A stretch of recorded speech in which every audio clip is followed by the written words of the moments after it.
आहे. एकीकडे महायुतीच्या चर्चा आहे, दुसरीकडे ठाकरे बंधू एकत्र येणार अशा चर्चा आहेत. अशातच मुंबईचे महत्त्वाचे नेते असलेले भाजपचे यांनी काल ठाकरे बंधूंची भेट घेतलेली आहे. तुम्ही कसं बघताय भेटीकडे? गुप्त कशी असेल जर तुम्हाला कळलंय तर गुप्त सूत्रांच्या हवाले कळालेलं आहे. आज त्यांनी रात्री भेट घेतली. जर तुम्हाला माहिती असेल तर गुप्त भेट कशी? नाही, राजकीय अंगानं कसं वाटतं तुम्हाला या भेटीकडे? काय बघा, मुंबई महानगरपालिकाच्या निवडणुकीच्या अनेक अनुषंगानं राजकीय नेते एकमेकाला भेटत असतात म्हणून दरवेळीच काय मोठं कट कारस्थान झालं असं नाही.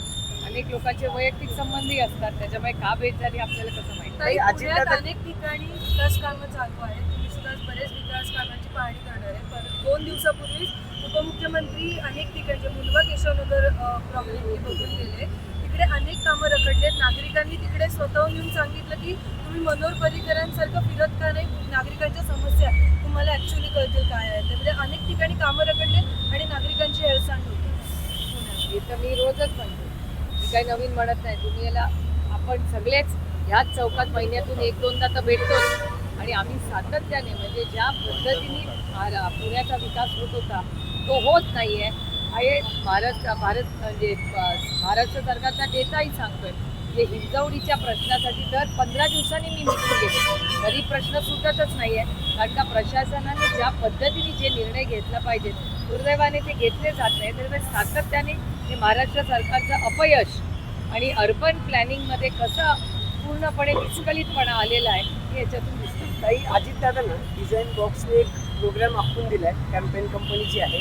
जनसंवाद कार्यक्रम घेत आहेत. जवळपास 120पेक्षा अधिक मतदारसंघात जाणार आहेत. राष्ट्रवादी मिलन परिवार करत आहेत. दादांना साहेबांना जेव्हापासून पाहतो ते आधीपासून ग्राउंडवरती जायचे सगळे करायचे. पण दादा आता काहीतरी वेगळं करतायत असं वाटतंय सगळ्यातून. मला नाही बाबा याची माहिती, मी तुमच्याचकडून ऐकते.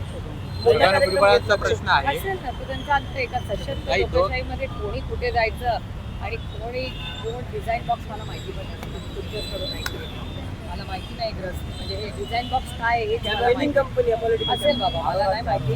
पण म्हणजे मला याची काय माहिती नाही. पण एका सशक्त लोकशाहीमध्ये कोणी कुठे जात असेल तर त्याचं तुम्ही उलट स्वागत केलं पाहिजे. छगन भुजबळांचं 2023चं बेनामी हिशोबी प्रकरण आहे.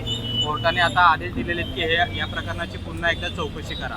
एकीकडे भुजबळ हे ओबीसीच्या संदर्भात लढत आहेत, राज्य सरकारच्या विरोधामध्ये भूमिका घेत आहेत आणि अशात कोर्टाकडून हा निर्णय येणं काय वाटतं?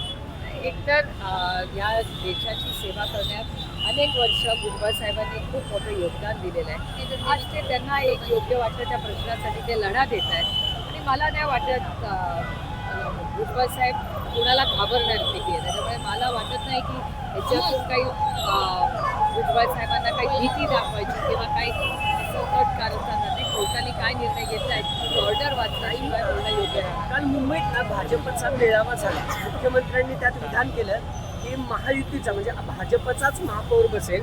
महायुतीचे लोक सोबत आले नाहीत तरी आम्हीच बसू. त्यावर रोहित पवारांनी ट्विट केलंय की हा सगळा कॉन्फिडन्स कशावरनं आलाय. कारण मुख्यमंत्री 3 महिन्याच्या आधी सांगतायत की भाजपचाच महापौर बसेल. एकनाथ शिंदे आणि अजितदादा यावर काही बोलत नाहीये.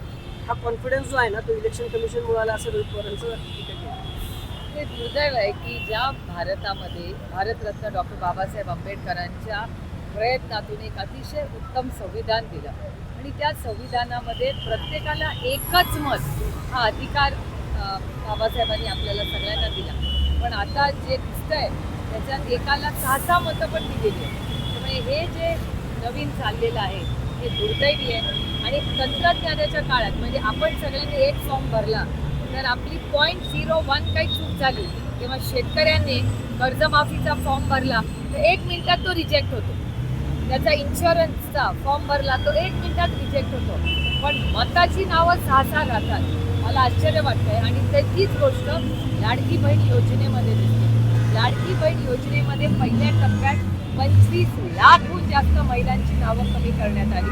कशी काय कमी करण्यात आली, का कमी करण्यात आली, त्याचं उत्तर महाराष्ट्र सरकारला द्यावं लागेल. याच संदर्भातला प्रश्न आहे की लाडक्या बहिणींच्या नावावरती गाडी नाही अशाही बहिणींची नावं कट करण्यात आली अशी अनेक चित्र आता समोर आहेत. माझा प्रश्न एकच आहे की आता तुम्ही नावं कट करताय, मग आधी ती नावं घेतलीत कशी? मग तेव्हा काय झालं होतं की तुम्ही अशी नावं घेतली म्हणजे कट का केली आणि मग जर घेतली तर तेव्हा कशी काय घेतली गेली? या सगळ्याची पारदर्शक इन्क्वायरी व्हायला पाहिजे नाही का?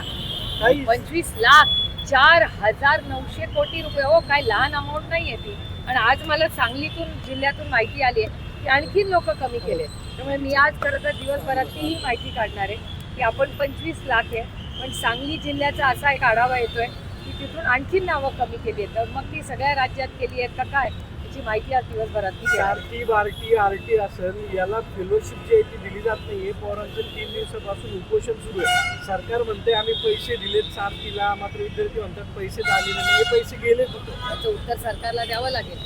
सातत्याने जी मुलं मेरिटवर पास होतात आणि त्यांच्या हक्काचा निधी आहे हा, तो हक्काचा निधी त्यांना दिला जात नाही. स्कॉलरशिप आपल्याकडे नेहमी म्हणतात आपल्या संस्कारामध्ये की शिक्षण हे वाघिणीचं दूध आहे.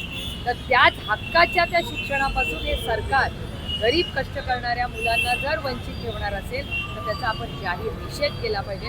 आणि महाराष्ट्र सरकारने या मुलांना शिक्षणाचा जो अधिकार भारतरत्न डॉक्टर बाबासाहेबांनी आपल्या संविधानात दिला होता, राईट टू एज्युकेशन, त्याच्या पूर्णपणे विरोधात हे महाराष्ट्र सरकार काम करतं. काही राज्यात ओला दुष्काळ सुरू आहे.